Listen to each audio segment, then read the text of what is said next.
you are going to want to strap in for this automotive content that you are going to love. Everything from stories, builds, and history right here on Car Finds The Full Story, where we go find some of the craziest cars and owners to talk to you guys about. I'm your host, Jesse Fox. You are watching 3G Video, or God's Glory Garage, and on today's video, we get to look at a car that I absolutely fell in love with at Autocross Week. It has an LS, it has a big turbo, an 8-into-1 header off of this LS that gives it a wild sound, and these guys drove all the way from Canada to be with us for this event. So let's look at a deeper dive into this 8-into-1 Camaro. Today we're going to bring you the full story behind this Camaro, so let's go ahead and go talk to the owner. Hey everybody, my name's Sam Johnson. I'm from the UK originally, but I live up in London, Ontario in Canada at the moment. So we drove this down from Canada yesterday.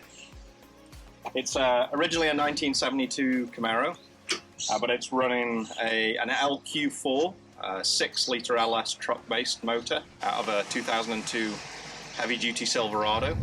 It's board and stroke, so it's forged crank rods, pistons, running a fairly interesting 8-into-1 exhaust setup, so it sounds pretty different to most LSs you'll hear out there.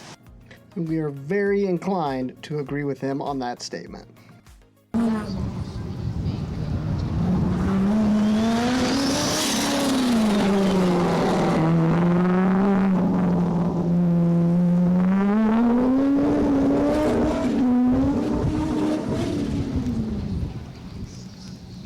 Into a Borg-Warner S488 base turbo. This is actually a hybrid, but it's good for 1100 horsepower probably at the crank.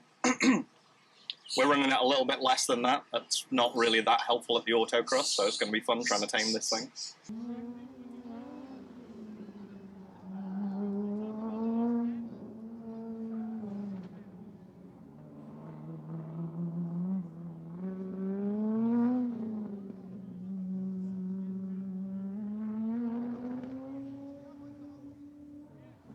It's mated to a triple plate clutch from Monster, and then the transmission is a T56 Magnum, but it's got a full G-force gear set in it on first, second, third, and fourth, so you can clutchless shift this up and down in the first 4 gears, and then still synchroed in 5 and 6 for nice driving on the street.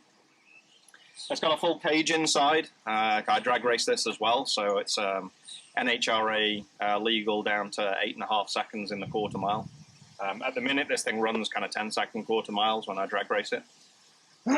It's got a SpeedTech tubular suspension front end. It's running Corvette C6 hubs on the front with Willwood brakes. Willwood brakes in the back as well. It's running a Ford 9-inch solid rear axle still, but it is coilovers on all 4 corners. Again, SpeedTech setup in the back with a torque arm suspension.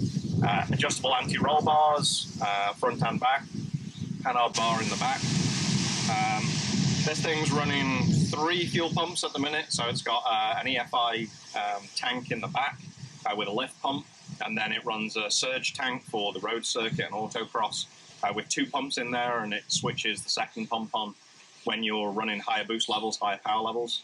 And we're going to try and dial in gear-dependent boost so that we can try and get some traction here on the slower speed stuff on the autocross. So the car's not light, it's not super agile. It's about 3,800 pounds with me in it and quarter of a tank of gas. So it's a bit of a handful. It's certainly not built dedicated for autocross, but we're going to have a ton of fun here this week.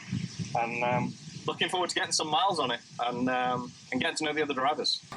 They did go on to have a fantastic week. Of course, you're going to have things that you have to overcome, such as going through a rainstorm and the whole trunk of their car filled with water, getting all of their clothes wet, but that is just part of being at a race and drive event. I'm so happy that we're getting to cover a different type of content like Autocross Week. Let me know what other events you guys want to see on this channel, and as always, don't forget to hit a like button on this video. Don't forget to subscribe if you haven't already, and tag that little bell notification so that you can get updated on all of our new videos that are coming out throughout the next couple months, and some big things that are going to be happening going into next year. As always, you guys are the best. Have a blessed day, and I'll talk to you guys next time. Thanks very much.